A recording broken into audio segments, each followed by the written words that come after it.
our well-being stems from the well-being of our brain. And we can feel happier, we can feel more joy, we can feel those things when we protect this like most precious organ that we have. Hi, this is Cherie. Welcome to Women Seeking Wholeness, a podcast for women who long to feel, express, and be who they truly are, here and now, body and soul. So today I speak with Danielle. She's a doctoral candidate in clinical psychology who is based out of San Diego.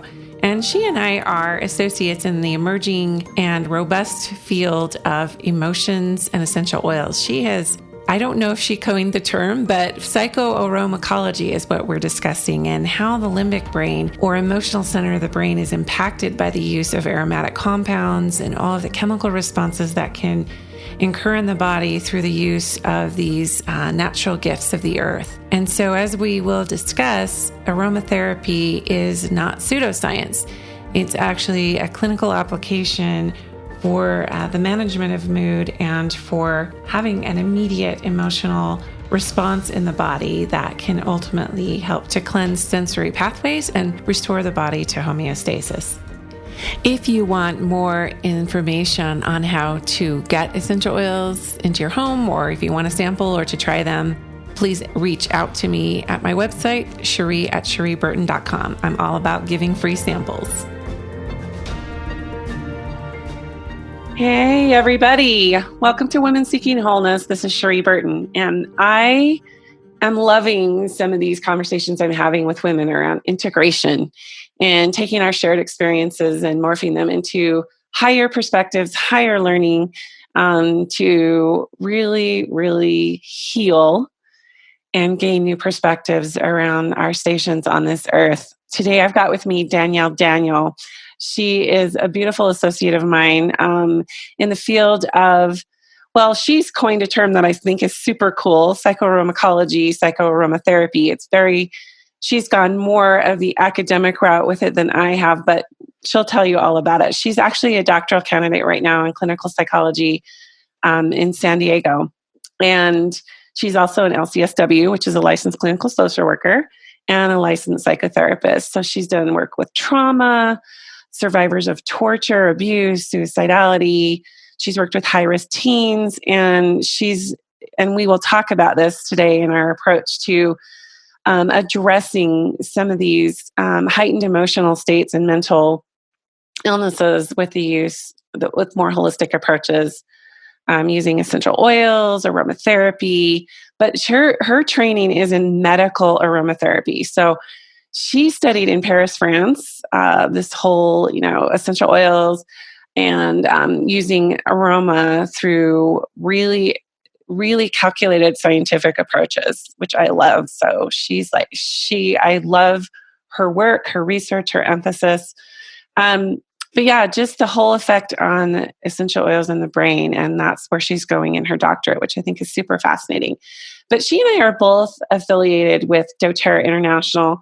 A lot of you listeners may know that I'm a leader in doTERRA. I have actually been, it's a Utah-based company, and I've been with doTERRA from the very beginning, the very first launch in 2008. And it's been a beautiful, almost 11-year now journey in studying this, because studying the scientific approach to natural gifts of the earth, like essential oils and their biochemical effect on the body. I was in a high state of personal anxiety, having lost a sister to suicide, seeing family patterns playing out, wanting to break those family patterns, my own work in psychotherapy. Even though I only have an undergraduate degree in psychology, I have always known that I would be on the warpath, literally, for finding any approach I could find, whether it's more mass approved or medically approved or whatever, or not. I just went to my creator and said, I want answers. So I've been on that, like you could say, warpath, I guess, for about 20 years. And I self-published a book on depression, took it out of print, because what I have since learned since 2007, when I published it, has been absolutely mind-blowing. And Danielle and I are going to talk more about that as we go through our discussion. But Danielle, welcome. And I love your name. Can you just tell people how your name came to be, because I know I've never met anyone who had kind of a similar last name as a first name. I'm starting in such a weird place. No worries. Thanks so much, Sherry, for having me on. It's so great to be here with everybody. And yeah, I'm here in San Diego, and my name is Danielle. Daniel makes it very easy to remember. So I'm easy to find on the internet. But so my mother always wanted to name me Danielle, and then she met my dad. So they put Danielle. I ended up doing as my middle name. So I'm Tanya Danielle Daniel. But I go by my middle name, and I kind of always thought, well, I'll get married soon anyway, and so it won't really matter. But I haven't gotten married yet, so I stuck to it. And now, even at this point, I'm so well known by that funky name that I would probably, I'll change it marriage-wise, but I probably won't change it professional-wise. No, I wouldn't change it. I think it's super distinguishable, and I love it. I just get really curious on it. I think I said your name wrong. It's Cherie or Sherry? Cherie. That's what I thought. I knew I said it wrong right when I said it. I get it all the time. People are like, Daniel. I'm like, no, Danielle. Daniel. If you say it fast, you'll botch it. Yeah, I get called Sherry right and left, and I tune it out most times. But yeah, it is Cherie. So okay, well, let's just climb right in.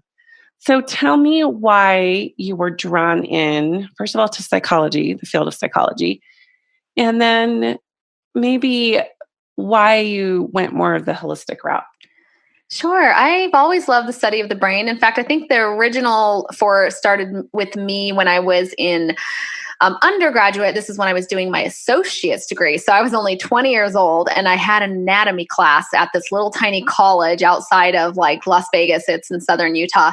And the anatomy class, it sounds kind of gross, I guess, but had a fresh cadaver, meaning it hadn't been, cut into and studied yet. So we got to be the very first class.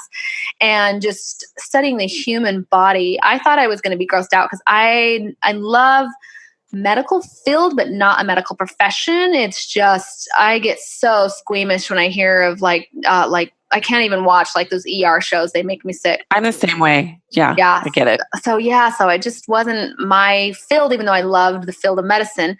But when I was in the anatomy class, I did fine. It was such a science studying the body. And we actually got to, take the brain out and study the brain. And that fascinated me the most. And so that put me on kind of the start of that journey of going into counseling and, psychology.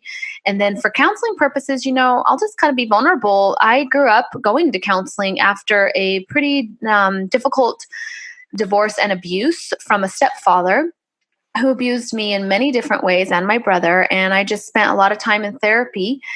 And that healing and where I came from, and it was something I felt passionate about, that I would be able to relate and help other children and teens that had gone through something similar as me. So it really led me to that field of counseling and psychology through those two things. Beautiful. I was just having a conversation with another friend about, I've never met a woman who's ascended to beautiful heights of personal success who hasn't entered a valley season where there's been abuse or trauma of some nature. So thank you for sharing that. Oftentimes, in order for us to be qualified from a spiritual perspective to work with people on those deeper levels, we have to experience it in our being first. I certainly have had that same trajectory in my own life. So that's beautiful for you to share with us. So as you kind of like navigated, leaving home and getting started on your academic path, you kind of knew that you wanted to integrate what you'd experienced in your life to turn it around and carry it forward or pay it forward and help others. Is that pretty accurate? Yeah, that's accurate. I just knew I had a gift, and I have to back up, therapy was a huge piece, but another piece that was actually even bigger was spirituality, just turning to a higher power to understand what I went through and forgive. That was the most freeing, and being able to go to talk therapy and talk about it and then have the spiritual guidance with it was just amazing. And, like you said, most of us don't rise to higher levels of just human existence and leadership and love without going through difficult things. And that's just the purpose of life. We're not victims. It's just that's life. And it's just this beautiful thing when you can realize you are loved no matter what's happened to you. And I wanted to be able to give back in that way. I love it. One of my favorite go-to phrases as I've commenced on my own path to empower women is, no matter where you've been, no matter what you've done, there's a place for you to be a healer, and there's a place for you to lift the planet and to find your own measure of peace. So I absolutely agree. There's a rite of passage in moving forward to be qualified to work with people on deeper levels. Part of the rite of passage is going through your own trauma, but the other part of it is, as you noted, and as I firmly believe, that connection to a creator, a higher power, God, that spiritual depth in recognizing that there's a grander plan at play, and that we can be vehicles and messengers within that grander plan to exact beautiful change. So that's what you're doing now. Yes, absolutely. Totally. And I didn't even answer too much about like getting involved with like my doctorate with Psycho-Aromacology, like you mentioned. So I had a mother who was just into natural things, always herbs and essential oils. We used them since all growing up. And when I naturally got into the field of psychology, it was just something that I knew was an answer. I knew that it was created on this earth for that purpose, to answer and have solutions for us. And so when it wasn't integrated into my Western, medical degree, I found a way to incorporate it through my doctorate studies. And now I love being able to look at the use of plants and diet. And it's everything. We have all the answers we need right here that naturally can help us live a more full life and happy and healthy life. I totally agree. I think everything that we need for our healing is already here. There's no massive discoveries that need to be made. I think it's a very individual, I guess you could say, protocol that comes to us in different ways. We're also biochemically different. But what are some universal themes and discoveries that you've come across that have made all the difference in your own approach to therapy? I guess I could say also healing in general. Yeah, healing in general. Well, for me, whenever I was, seeing teens back to back, there's a common theme. And I would say the most core is self-love, like realizing, and I don't mean like selfish, like serving yourself. I mean like really just loving who you are in a kind, understanding, compassionate way. Meaning if you do something that's kind of lame, look at it and go, that's funny I did that. I just love myself. I can see why I did it, and move on. And just being able to have non-criticism, non-judgment, because when we can love ourselves and not judge and not criticize ourselves, then it actually causes us to not judge and criticize others. We just are able to love and see others with compassion. So that for me was the self-worth and self-love were the biggest things as a common theme in therapy that I would work with my teens. No matter who it was, no matter what situation, was always the common denominator is that self-worth and that self-love. Yeah, I'll give you an amen on that one. How has your research sort of bridged that gap between someone getting to the place where they can love themselves after they've been abused or even tortured, relationship disintegration? How does somebody regain, from your own research holistically, how do they regain a sense of self and start to love themselves? A big part of that, just starting that journey, I would say, is there's a grief cycle. Like we talk about the grief cycle. When something happens, you have a cycle. So it's okay to go through that cycle. So just again, holding a space and that love for you, that you're going to feel angry, you're going to feel scared, you're going to feel unsafe, you're going to feel this cycle of emotions. And so allowing that to process. Okay. The second thing I would say is once that you feel like you've kind of gained a little bit better grounding of your emotions and feelings, and you're not so much in that cycle, like you're depressed because of it, and all those types of things. It's an emotional roller coaster. Once that has kind of a little more stabilized. You're like, okay, I feel like I can trust the world just a little bit again. And you start to get to different points. The biggest piece is allowing and loving yourself on that journey. And then the second thing that's super healing is not seeing yourself as a victim. If you see yourself as a helpless victim, there's no saying when another helpless victim circumstance is going to come up. But just knowing that you are loved and you're taken care of no matter what happens to you helps you take off the blame and victim mindset. And then the third thing is the forgiveness. And for me, it was the stepfather and how he harshly abused us. I had to really look at why. And I'm not saying we have all the answers of why something happens, but I did what I could spiritually and just, asking family around, like, why was he like that? And why did that happen? And trying to understand his situation helped me. Instead of feeling so bad that it happened to me, it helped me go, wow, this was really about him. And I felt compassion for him and how he was raised and how he thought he needed to do harmful things to little children. And I felt like, oh, that's just it's sickening to me, but it's also like sick. Like I feel so sorry for him. Not that I want to see him again or, have a tea party, but it helped take that part of us that self-blame, which then tends to make us blame others, right? Again, once we can take everything off of the self-blame and we have self-love, we can have love for others and we won't blame others. And it helped take that part off of me and allowed me to go, wow, you were really, controlled by pretty much evil, for lack of a better, term on it. And I'm sorry for you. That's a miserable way to live your life. Gosh, I can't imagine like being you. Ugh. So that level was probably the last step to come after that, all the other cycle stuff that I talked about. But I think the most core thing is just having that love and compassion for yourself through the process. Then going on from there to realize you're not a victim, and being in a victim mindset just continues. You continue to get victimized.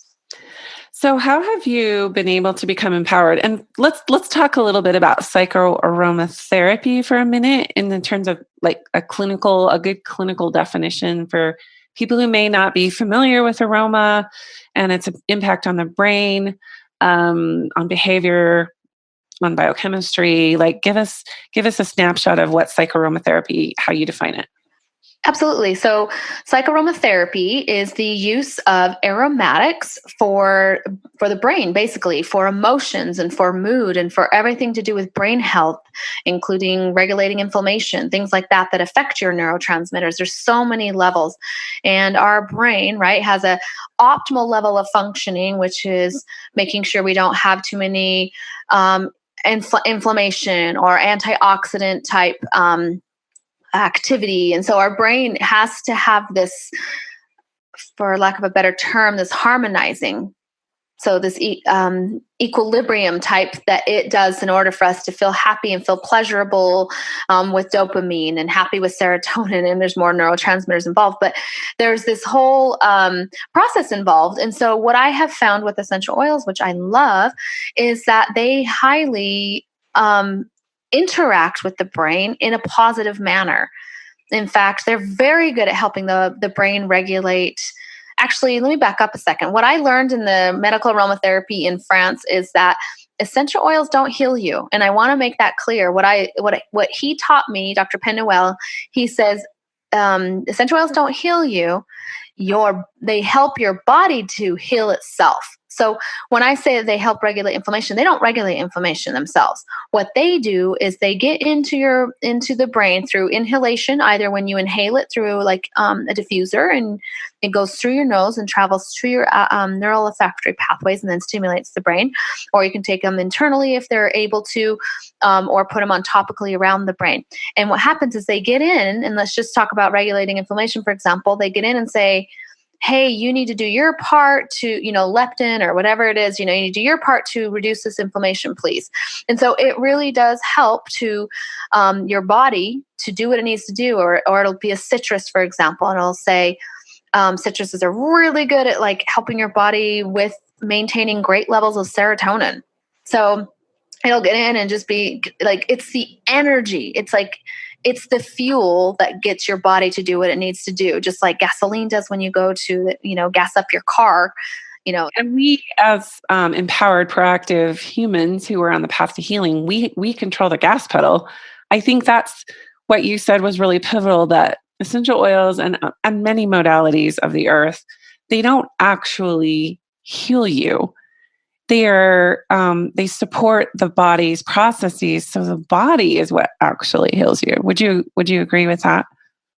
Yes, absolutely. That's what I was going to say. When you put gasoline in, it's the engine and the wheels that are making everything turn, are doing the actual work. But if the fuel is that gasoline, and so the essential oils do that same thing. They do this energy, this fuel for your body. And we have to be the ones that get in the car and start driving, right? They don't do the work, all the heavy lifting. They support. They're a support. So, because I've been in this, for about a decade now. I've been using essential oils for about 12 years, but I've been teaching actively for just over a decade now. And my passion is very aligned with yours in terms of the impact of essential oils, particularly the compounds in essential oils, on the brain and on the body's neurochemical processing. So, what has been like your greatest discovery? Like, what is the thing that excites you the most about this new field? I mean, it's not a new field, right? These are indigenous therapies that have been around for millennia. They're ancient modalities, ancient remedies, but I think it feels like the groupthink has swung from more of a modern approach, is now swinging back to natural, and there's something in the middle there, especially as it relates to psychotherapy. But what's been like your most exciting discovery or outcome that just makes you super passionate about what you do? Oh my gosh, every time I read a new research article on an essential oil, I'm like, oh my gosh. For me, I think I look at like a creator who is very intelligent and best physician ever. Yeah, the master chemist. Master chemist of all. And so I feel like if I can get things to the most natural route that was created by this, higher power, then it's going to be, there's going to be a good purpose for it. So I think that's been some good realizations, is just like, I'll look at something like a research article on, citrus essential oils and how they help the release of monoamines in the brain, which are dopamine and serotonin and norepinephrine. It's like, of course they do. You're so smart, And so I think this overall, just as I research and see, these different amazing benefits, and I'll tell you, there's about 5 different plants that I see pretty much across the board in brain health for that's in research, and that's frankincense. And so every time I see things, I'm like, of course, frankincense, right? And so frankincense is seen across the board, anywhere from helping with mood and anxiousness to helping with memory. It's just incredible. And inflammation. And the body's immune response as well. I think frankincense is king. Yeah, so much.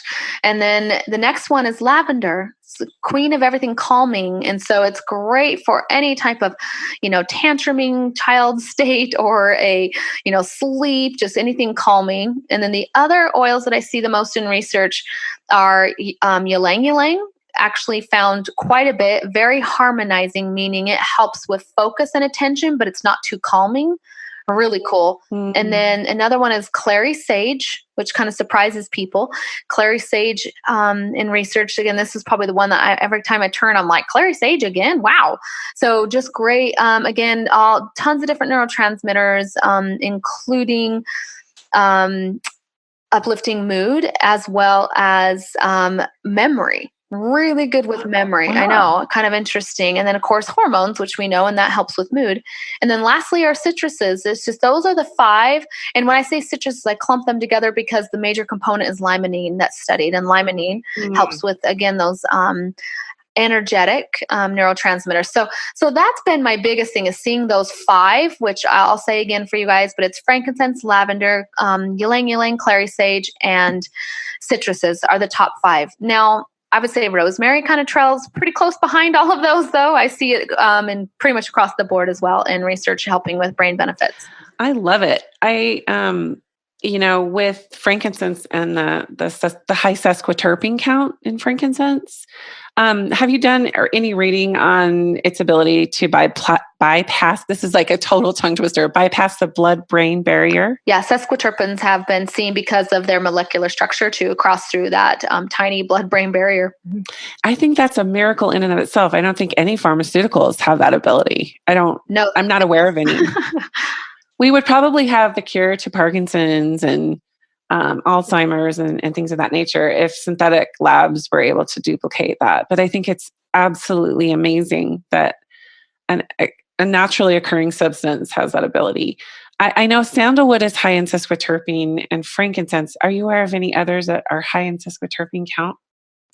Off the top of my head, nope. I'd have to look it up. I don't keep a lot of fast notes like that. Oh, I don't either. I just for some reason that just leapt out at me about the blood-brain barrier. There's actually quite a few sesquiterpenes. I have my book right here, and I could give you a list, but there's quite interesting that one of the things I found in my research, and maybe we can just kind of explore this a little bit, is I think a marked difference between the chemical constituents in like an essential oil versus the chemical constituency of a product that's man-made or synthetically produced is the ability, the adaptogenic ability of these chemical compounds to, for lack of a better phrase, or a layman's phrase, to attack the bad and leave the good intact. Yep. And I think that is really miraculous. That's been my experience and excitement around the research with essential oils. Yeah, absolutely. It's I read a research article a while ago that talked about how different essential oils that kill bad bacteria but not good, and that science is like, how do these little molecules have an internal intelligence to know not to touch the good? And they're trying to study that so they can fabricate a antibiotic like that. But so far they can't. It's just they haven't figured it out. And just to answer your question on sesquiterpenes, I had to look it up, but ylang ylang, sandalwood, vetiver, and ginger are some of your major ones. Oh, ginger and ylang ylang. Yeah. And vetiver. Yep. So what is a great go-to? Like if somebody came to you and they were like, okay, Danielle, I'm suffering. I get this a lot too. I have my own take on it, but I'm super interested what your go-to is. Like if somebody came to you and they're like suffering, their daily functioning is diminished, they're having suicidal thoughts, just not a happy camper, hopeless, really, really emotionally bereft. What's kind of your go-to first line of defense? That's a good question. I mean, it definitely would depend on the person, but I would say my first line of defense, if I'm just going to talk in general terms, would be like a wood oil, an oil that has a wood base. And that's like sandalwood, for example, or frankincense. I would probably choose one of those two because wood oils they're very grounding, meaning they're not going to heighten a level of neurotransmitters. Again, this is all adaptogenic, but they're going to cause like a de-stress effect in the brain, which is going to help with managing and coping what you're dealing with. So my first thing would be a wood-based oil. And what's interesting, another aha moment I had is when I was studying, I've done lots of research on plants now, and you look at plants and they actually have their own personality of what they do in your body. When you look at wood oils, for example, when you look at them in the ground, they're what? They're rooted. They're grounded, right? They're super stable. Solid, rooted, yeah. Yeah. And so when you look at that solidity of those wood oils, and then when you look at the research and what they do, they're very stabilizing for mood. And so it's very fun. And let's just look at citruses. When you look at citruses, what are their colors? Very what? Bright. Sunny. Mm-hmm. Yep. Tropical. You and I will be in Hawaii next week. So yeah, they're very bright and vibrant and sunny. And guess what citrus oils do for your brain? They uplift mood. And they're round too, which I thought was interesting, very bubbly, like kind of reminded me. And it does, it gets you in this more bright and vibrant mood. So plants can be very telling. And so I always look at that. But if I was going to choose anything off the bat, it's going to be a wood oil to stabilize you. I love that. And one of the oils that I think I like to have in my back pocket, besides frankincense is kind of like the go-to oil, frankincense and lavender, as you noted, is cedar wood. For that purpose. For me, for my biochemistry, I don't know what it is. I just want to mainline cedar wood. It's the viscosity, the smell. For whatever reason, my own biochemistry is really attuned to that as a stabilizer. More so, I would say, than most of the blends that are out there for grounding. It just instantly, the aroma just instantly calms me. So it's interesting you bring up wood oils because cedar wood is my go-to grounding. A lot of people ask, what is grounding? And I think you explained it really, really well. We want to float away and disassociate when we are faced with life stressors.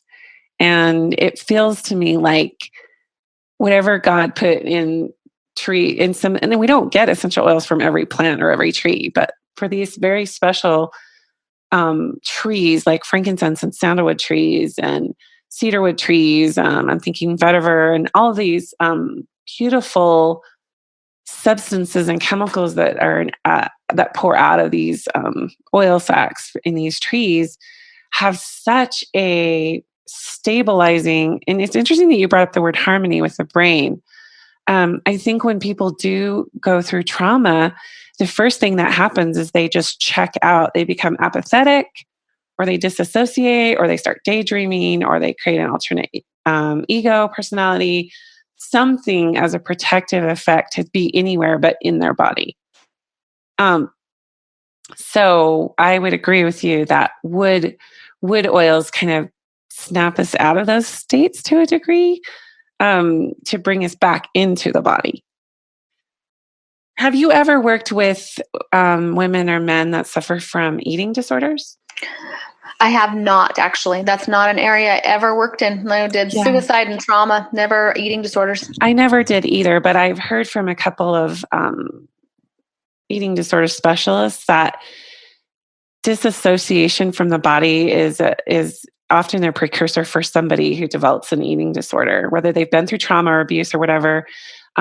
They relinquish that sovereignty over their body through using lack of nutrition or lack of food or intake of substances and as a means to reject the body. So I always thought that wood oils would be really powerful for somebody who's in the middle of an eating disorder. But okay, so that's awesome. So I was just jotting a few notes. So rosemary, clary sage, lavender, frankincense. Well, you said rosemary is kind of like as an afterthought, but clary sage, lavender, frankincense, ylang ylang. And then what do you love about rosemary? I'm just curious. It's not one I typically use, but I don't love the smell of it. I actually don't love the smell of it either, but I love to use it, actually the essential oil in my food. That way I can get it internally. But there's lots of research showing how it helps with memory, depressed mood, things like that. So it's definitely a high one up there for that. It's also good for bacteria and like balancing bacteria in the body. So I use it for food, with food when I cook. So Cool. So with more of the holistic approach to addressing brain function, and kind of my research has focused on multisensory pathways and how when we revive the senses, we revive our feeling states and we activate neurotransmitter activity, we forge neural connection. You kind of have lived my dream life in terms of taking it to more of an academic level and going abroad. And I'm just really curious, like if you were just give like the meatiest like thing that just lights you up around this field, and what excites you for future research and kind of what you're diving into with your doctoral dissertation. For me, what excites me is when I work with clients and see the huge changes. I've been working with a teenager girl who's suffered from concussions from cheerleading. And the concussion that she had a few years ago made it so she couldn't even go to school for about a year. She was in major distress after the concussion, and it caused a lot of emotional as well as her brain. She would just sleep. She was just so lethargic and tired. And so what I love is seeing, so we've been doing essential oil regimen, including, of course, the gut. The gut gets me really excited because that is like your long-term changes you want to your brain, you go through the gut. Yeah. And so diet and essential oils can be massively life-changing. And so we've been doing that. I've been working with her on her intake. Diet intake. So the brain is 70% fat. And so I tell people like fats aren't fattening. That's a big fat lie that fats are fattening. So good fats are actually so healthy for you. It should be a major part of your intake of food next to vegetables. And then grains should be the minimal, less than 40 grams of grains. And so we've been doing that plus some different essential oils with her. We've been doing a supplement pack that has 9 different essential oils in it, the Lifelong Vitality Pack. And then we've been using frankincense on a regular basis with her. And what's interesting is in about 2 weeks, I followed up with the family and said, how's she doing? And the big indicator is her energy and her mood. And then she likes to get out of being at school because she doesn't feel good there. She just feels like she really struggled. And the mom said she's had so much more energy the last couple weeks.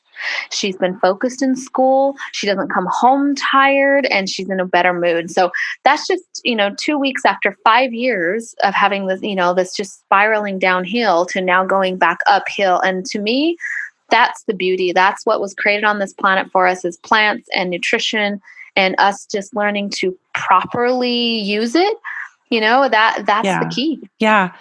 That is exciting and so rewarding when you see people make those shifts. And I've always believed that we shouldn't be directly treating these things like, the spectrum, depression, anxiety, like we're not actively treating those things. We're addressing what's causing them.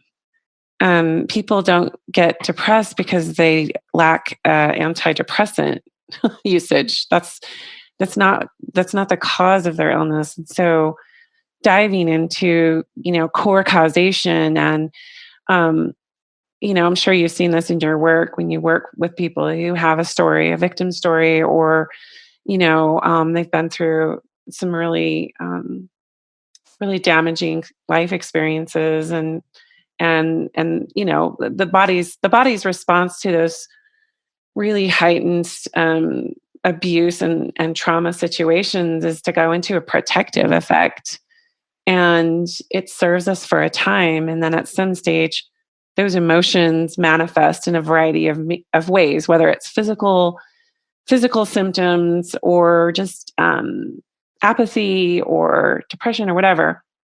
So one of the things I love about essential oils is that they literally wake you up. They're hitting so many pathways and they're hitting so many different targeted receptors on the cell surface. And so if somebody's not used to, if they've kind of gone through a dulling experience around using whatever synthetic means have been available to them, or if they're just getting talk therapy, or if they're just doing nutrition changes, it's a whole different animal to have a sensory tool like an essential oil that's hitting so many different biochemical markers in the body. Yes, absolutely. I think just anytime you can lean on nature. And here's the thing is my business is called Holistic Psychology because it's not just about one thing. It's not just about talk therapy. It's not just about oils. It's really holistic approach, meaning let's look at nutrition. Let's look at essential oils. Let's look at talk therapy. Let's look at environment, what in your environment is causing this. And let's look at behavioral and mindset type shifts we can make, because it really is a holistic approach to our emotional well-being, and our brain is our most important organ in our body, and our well-being stems from the well-being of our brain. And we can feel happier, we can feel more joy, we can feel those things when we protect this like most precious organ that we have. Oh, I love it. I self-published a book on depression. I took it out of print back in 2007. because I've learned so much, especially after coming into the holistic arena and just really diving into the research that's out there. But I remember when I was preparing for that, I was associated with a woman her name is Jane Gagliardi. She's an internist and she has a medical degree, but she's also a psychiatrist. So she doubles as an internist and psychologist. And so she is the first person that taught me about the impact of the gut. So I love that you brought that up. But she said, Sheree, there are so many neurotransmitters in the gut that have not been discovered. We haven't even scratched the surface. And she works at Duke University. She works in the medical center there, but she also teaches as a professor. And her research is like, she's like, hey, we have not only are there like so many more neurotransmitters in the gut, in the lining of the digestive tract than there are in the actual mind brain, but the gut in and of itself is its own sovereign function in the body for mood, and it houses most of the body's immunity. But she said as it relates to neurotransmitter activity, there's so much going on there that science has not even begun to discover. And I always thought that was really fascinating because when she taught me that, I was way before I got into holistic health or really, really understood that. So oftentimes when people start a new regime, like I guess a traditional medicine approach, they have a side effect of a gut issue as an outgrowth of whatever they're doing. And one of the things I love about essential oils and more natural supplementation is that you don't get that as a side effect. It's actually going in and enhancing the psychoneuroimmunology. I guess that's a new phrase that a lot of people are talking about as it relates to gut health. So have you noticed that too? I mean, have you had instances where you've worked with people that maybe they were experiencing depression as a result of a direct gut issue that has been able to be supported through some of these more natural means? Yeah, 100%. That's what kind of got me more excited about the field is, studying, like you were talking about neurotransmitters, serotonin, less than 1% is produced in the brain. Over 95% is produced in the gut. So it is a huge piece. And, I was working with a girl in practice who was experiencing a lot of anxiety. And I had been working with her for several months, probably 4 to 5 months by this time. And one of the sessions, we weren't really getting anywhere. She'd come in still was, depressed at school and also anxious and just we weren't progressing no matter what I did with her. And one day her mom and her mentioned, and it just set off a trigger for me. They mentioned, sorry, we're late. We were downstairs getting at the medical facility I worked at, getting her tested with her gastrointestinal system. And I was like, oh, well, what's going on with her gastrointestinal system? And they said, we don't know. It's been a really long time. She just gets a lot of bloating. Her stomach hurts her all the time. And I'm like, oh, okay. And I was just like, oh my gosh, like I can handle this. Like this is the core for her, mental health. And it was just like, no wonder we weren't getting anywhere, right? So I ended up giving her this little blend of essential oils that's really good for digestive system. It's called Digest Zen, and it's got all sorts of oils like ginger, peppermint, fennel, anise, tarragon, caraway. Everything you would think of like your grandma would go pick from her garden to help your bellyache. Awesome. This little oil blend has. And so I said, use this, put a drop under your tongue, a couple times a day, just see how you feel. And they left with that. And I was just hoping it would just calm her stomach because her stomach never felt calm. And the next week they come into my office and her and the mom were smiling. And I thought she got a boyfriend. And I'm like, okay, she's excited. She's ready to tackle the world because she's got a boyfriend who likes her. So I thought that's what it was. And then I was like, but the mom seems super happy. So she must like the boyfriend. I was just, she's 14. I'd be very skeptical as a mom with any boyfriend. So anyway, they sit down and I'm ready. And, this girl has this beautiful smile. I didn't know she had teeth. And I said, well, how was your week? And they're both like nodding their heads saying, oh, so good. I'm like, okay, well, what's his name? And they said, I didn't say that. I said, what? Well, what's different? And they said, that stuff you gave us. And I'm like, really? And I knew it would help, but I didn't know at what level mentally, because it was only a week, And she said immediately they went to their car after they left my session and they put it under her tongue, and her stomach calmed down for the first time in months. And it felt like it didn't hurt. It just felt good. And they used it throughout the week. And she said, I could focus in school. I didn't feel anxious or depressed at school. And is all the root of, which was such an immediate effect. I mean, I'm not saying all are that quick of an effect, but this one was immediate within a week. And she's like, we're doing so good. I'm so happy. And like that stuff started helping her gut digest and do what it needed to do, which then in turn affect her mental wellness. And they finished services with me about a month after. They were like, we're good. I'm like, great. That's awesome. Yeah. I mean, like, yeah, I love studying multiple braining. One of the people I want to interview on this podcast is a researcher I met in New Zealand who is a New Zealand's only master trainer on multiple braining, which is just the study around how each of our organs have their own sovereign brain, for lack of a better phrase, and especially the gut as a second brain, and some would even argue it's the main brain, and that our logic brain is actually there's more neurotransmitters trying to run from the gut to the brain and the heart to the brain than the other way around, which I find super interesting. But I love that. I love the practical nature of like, and I'm sure, Danielle, you agree with me on this, that some people are really, really skeptical of a lot of these quote unquote alternative modalities, but they're actually the real thing. It's the other stuff that's the alternative. But when you see the results, you can't argue with that. The entire, You can't make a 14-year-old like smile.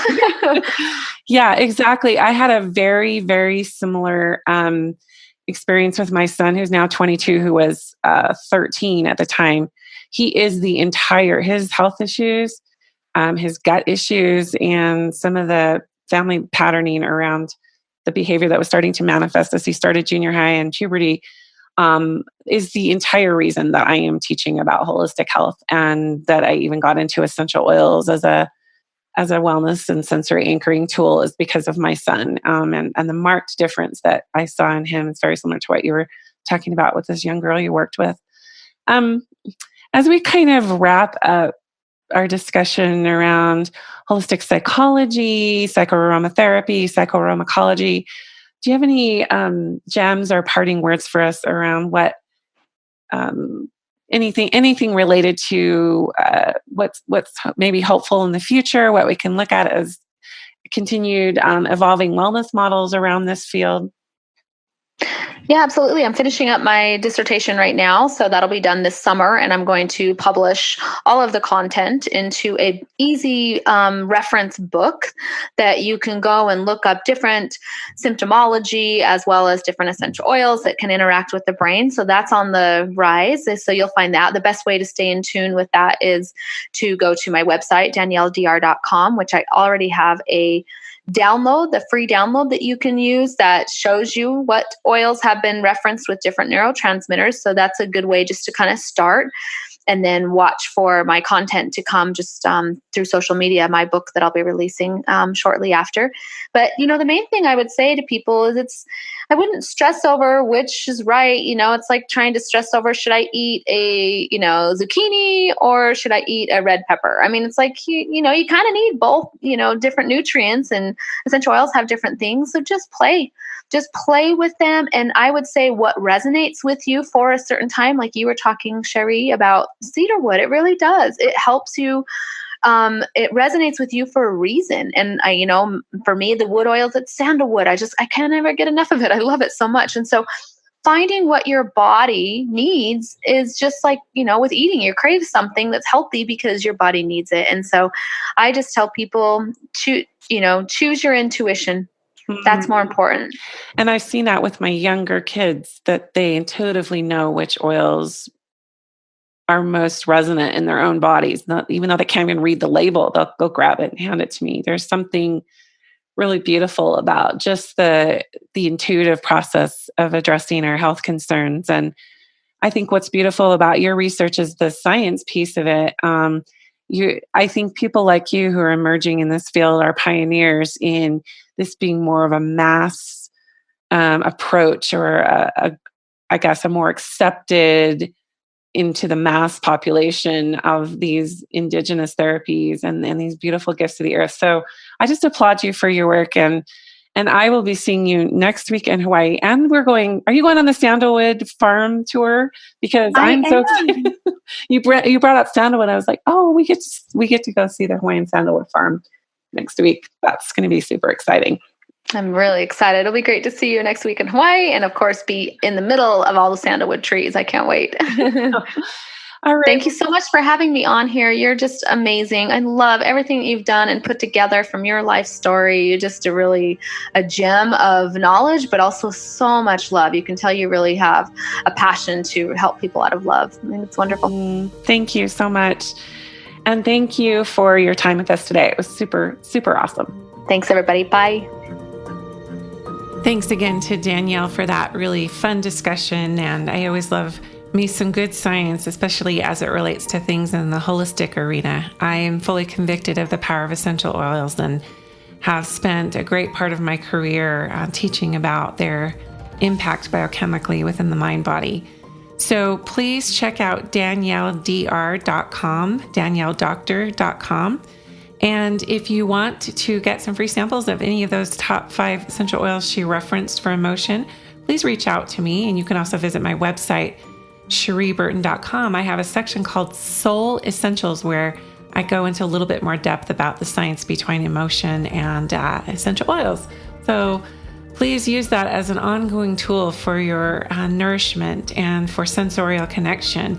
Our senses really are the pathway to our feel-good portals in the brains, meaning plural brains, as I'll discuss with Suzanne Henshaw in upcoming episodes. We do have more than one brain. So essential oils can be one catalyst for nourishing and cleansing the sensory pathways, and I encourage you to learn more about them, and I'm certainly a great resource for you in that arena if you want to email me, Cherie@CherieBurton.com.